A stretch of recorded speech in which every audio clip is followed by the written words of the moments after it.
Good morning. How are we all this morning? It's Friday morning here in beautiful sunny Perth. Our weather is just turning and autumn is here, so it's absolutely lovely. I'm really looking forward to some cooler weather because it's been a hot, hot summer.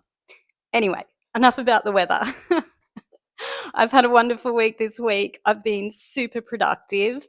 I haven't got a lot of finished work to show you today, but I do have a couple of things. I also wanted to show you some of the basics that I use for my watercolor work. So I'm going to go through a few products or things that I use consistently to do my watercolors. There are a variety of different brands for some of these things. I'll get specific on brands for some things, and then on other things, you could probably use a variety of brands. I do like good artist quality materials, so I always recommend good artist quality materials. So you want really good archival paper. Uh, Cotton rag paper is great. You want good artist grade pigments in your watercolors. And I even, in my workshops where I teach a lot of beginners, I give them the materials that I use to paint my watercolors to paint with, because there is a huge variety in the quality of materials that you use for watercolors. And I just think starting people off with really good quality materials makes such a difference. It makes such a difference in the finished painting, in the actual process of painting. It's just so much more enjoyable. You get more depth, you know, uh, more depth in the pigment and in the quality of the colors. So I highly recommend starting off at the best materials that you can afford.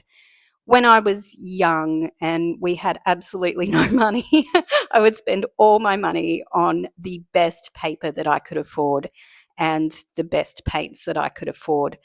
I have always found that with brushes, best not to use the really cheap ones, but you can use really affordable brushes. And to me, it doesn't make a huge difference.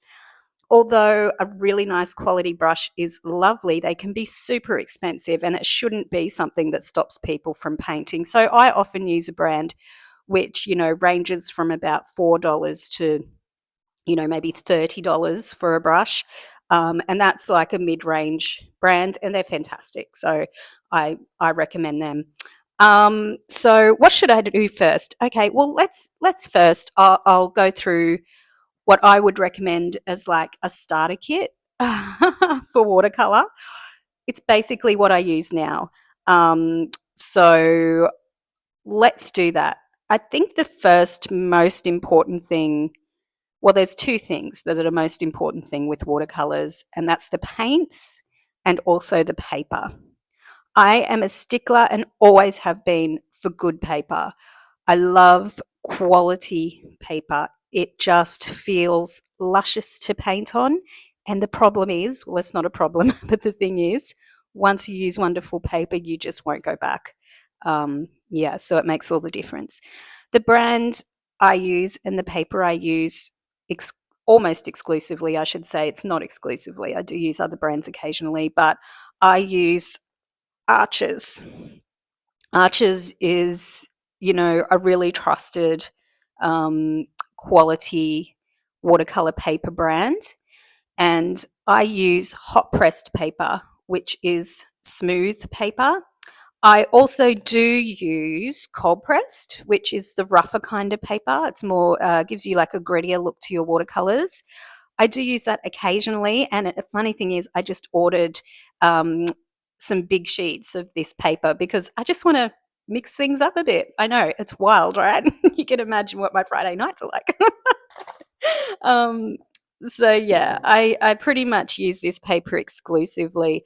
I use these blocks for my one of my workshops, a watercolor wow workshop. So I give people a sheet of this and a sheet of the cold press paper as well to try, because you'll find, or I find that people usually prefer one or the other. So this is a paper I use, but there are different weights in watercolor paper. And the weights just mean that the paper is thinner or thicker, basically. So I like to use a heavyweight paper, so a really thick paper, because I don't want to be fussing around with stretching my paper. And I just find with a heavyweight paper, I can just get straight to drawing and painting without any fuss. I like to cut corners whenever I can. I'm just that kind of person. I'm not a perfectionist. So, um, yeah, so I use a 640 GSM. GSM is the weight of the paper. So I use a 640, which is pretty heavy. I think they also make an 850, which must be a really thick card. So this is essentially the paper, well, it is the paper that I work on mostly. And this is 640 GSM Arches hot pressed paper. I'll write all this below. And you can see that this isn't flimsy. It's actually got a nice weight to it. It's more like a card than a paper. And it's wonderful to paint on. Right in front of me, actually, I have a piece that I've just started. And that's it here. It doesn't look like anything because you can't see the drawing. But yeah, so I use this paper all the time. Now, this size of paper, I'm going to show you something, comes from a big sheet. Whoops, like this. It's just there's two sheets in here and a big plastic sleeve. So this is how it comes. I order these in sets of 5. I would get 10, but I can never seem to get it. It's always sold out. So I order this and then I tear that paper up into 2 pieces, 4 pieces, and I'll even half this if I want to do a small painting. So that's my paper. That's the paper I use. Let's get on to the second most important thing. Well, it's equal with the paper, actually, which is the paints. I will use almost any brand of good quality watercolor paints. I think they all are pretty good. Well, great, actually.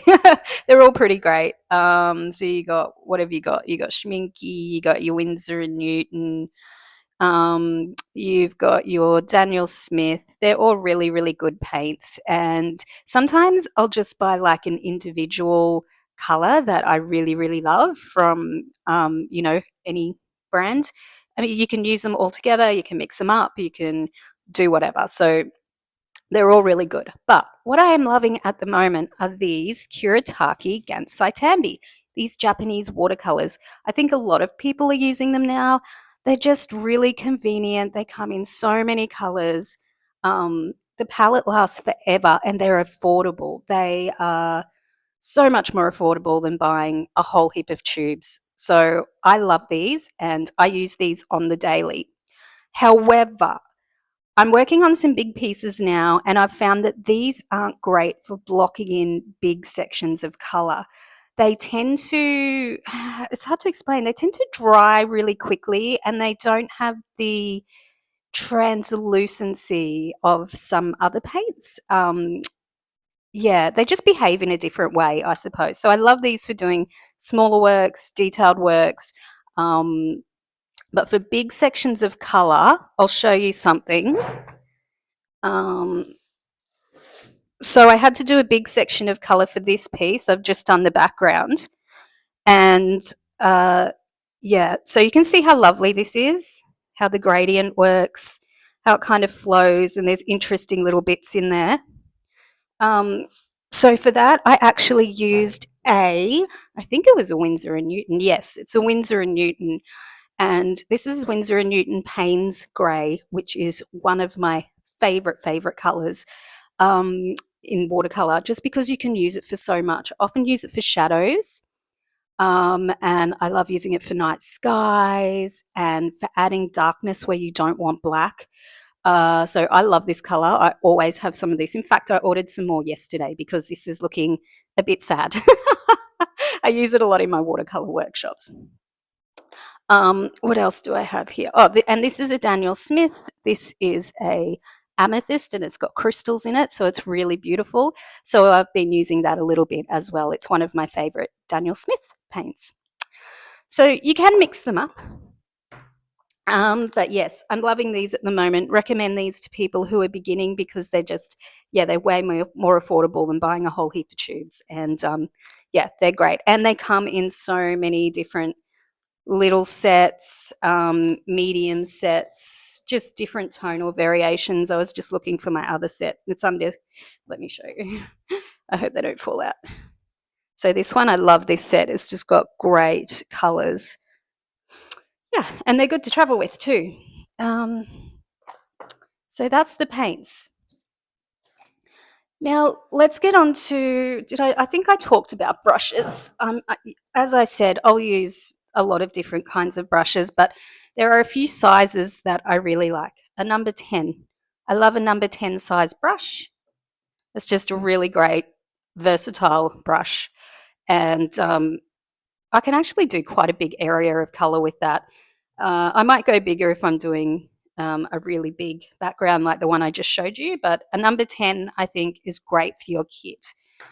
I also like a number 2 just for doing smaller details and things. And so they're two that I pretty much have stock standard. In fact, for my watercolor classes, I think 2s and 10. I'm not sure what they call these. I just call them like normal watercolor brushes. They might be round or something like that. I don't know. Yes, it says round. Um, and then another brush I like to have is one of these longer. They've got a longer. I don't know if you can see that. A longer brush, skinny brush, a long skinny brush. I think they're called riggers. I think that's what they're called. So you can see it's a long, skinny, and they're great for doing line work. So you can just do a line with one long, confident stroke. So they're fantastic for that. It's just easier than dealing with a little pointy end on the end of your bigger brush. So they're the 3 brushes I would recommend, or the brush types I would recommend. In terms of brands, what have I got here? I haven't got my glasses on. Westart. I'm not sure if that's Australian or global. I have a Neef, Neef Taklon Round. I have a Isabe. Oh, I think this is a good one. I think someone on a Isabe. I think these are good brushes. I think someone recommended them in another YouTube video, and I went out and bought a heap. But I think these are a bit more expensive. What else do I have here? I have another Westart and a, I don't know, Princeton. Well, Velvet Touch. I don't know where this came from. Anyway, I have a whole stack of brushes. Look, this is just one jar. I have about and another jar of brushes. I probably have about 10 of these. I just find them so hard to throw out, so I end up keeping them once they are past their kind of use by. But I don't know. I just like having stacks of paintbrushes around. It makes me feel like more of an artiste. Okay, brushes done. Tick. Um, Mechanical pencil is like my best friend. I use it all the time. I have 3 at the moment because I thought I'd lost this one, which I've used for years, and I just found it again, so I'm back to using this.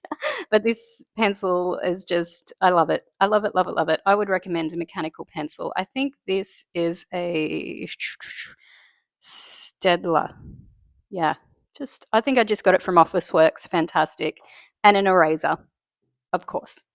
So mechanical pencil and eraser. And there are 2 more things I wanted to show you. Oh, I find white gouache invaluable for my watercolors, just for doing details, little highlights at the end where you want an opaque, you don't want it to be translucent. Fantastic for adding little white details, like the little dots in the eye or something like that, little lines to denote feathers. Yeah, I just love this. And you can mix it with watercolor. So if you want like a light hue of something to paint over, this is great. White gouache. This is Winsor and Newton. And the final thing that I really, really love, and I never used to use masking fluid, but I use it a lot now, is masking fluid. This is great for blocking out areas that you don't want painted. You can peel it off later and that area will be white and you can paint back into it or leave it white. You will find a heap of tutorials on masking fluid on this very platform on YouTube.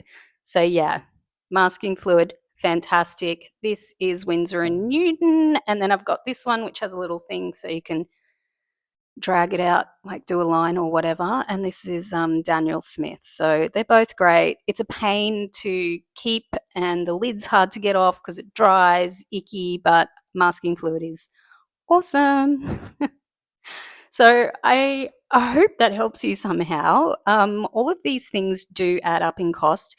I think if you were starting out watercolors with these materials, you could probably spend, you know, about $500 to $1,000 on just setting yourself up with beautiful materials that would last you a while. So a pack of this paper, 5 big sheets, I think I got for $200 on sale. So that's pretty good. I am using a lot of watercolor paper at the moment, so I'd probably go through that maybe in 2 months. But in the past, it's lasted me, maybe 6 months or something. It's just because I'm doing bigger paintings at the moment. But yeah, but if you buy it like this, there's 12 sheets in here. I think this is around $50. Yeah. So yeah, paper and paints are your biggest expense. Um, so that's that. Otherwise, this week, I've had a fantastic week. I did a workshop on Saturday, a watercolor fish workshop, which was great. At this very table, I had 8 ladies along, and we painted tropical fish for 3 hours, and it was a lot of fun. Then on Sunday, I had a bunch of creative friends over, and we had like a crafternoon where we did collage and stuff. And then I've just been painting all week. I am really enjoying watercolors at the moment. So I even did a tutorial. Oh, hold on. Let me show you my watercolor fish demo piece that I finished this week. This is it. I'm really, really pleased with it, actually. I really like this painting. I'm going to put it on my website for sale, but I'm so kind of, I don't know. I don't know. I really like it. I just want to paint more fish now. And yes, I did like a tutorial that I put on YouTube earlier this week, a watercolor moon tutorial. So this was the finished piece. I just basically just did the moon in the tutorial. Um, I've done 2 now, and I'll be doing more of them. They don't get a lot of views, but I get feedback from people on them, which is awesome. So I guess it's for people who are really interested in doing it as a tutorial. So I'll probably drop one of those every couple of weeks. It just takes like a whole day from shooting to editing to uploading the video. So it takes a whole day of my time. So I reckon one every 2 weeks is probably doable. That's doable. Along with these um, vlogs, I'm going to see how these vlogs go because I feel like every week is quite a lot. I don't have an awful lot to show you every week. Maybe I could alternate a tutorial with a vlog. So every second week do a vlog, every second week do a tutorial. Actually, that's not a bad idea. Well, let me know what you think below. Do you prefer the vlogs? Do you like the tutorials? Would a vlog every 2 weeks be good? Is every week too much? What kind of distribution of content do you like? I'm all new to this, so I'm really willing to hear people's ideas. I'm open to it. I'd love to, actually. I'd love to. Tell me your ideas. Yeah. So that's this week. I Yeah, thank you for watching again. It's always a joy, especially when I get a comment. I'm like, a comment. I'm still excited by it all. I hope I'm always excited by it all. I really enjoy making these videos, and it's good for me to look back to, and even to see where I was 2 months ago. I'm like, whoa, I'm doing something completely different now to what I was doing 2 months ago. But that's the way it works in a creative's life, right? You go with the ebbs and flows. So yeah, thanks guys for watching. I will be back next week with either another vlog or a tutorial, depending on what you say, if I get any feedback. But yeah, have a wonderful week. Keep creative, keep making things, bring out the artist within, and enjoy your life. That's my advice to you. Enjoy your life. I'm sure that's very, very helpful. Peace out, guys. Take care. Bye bye.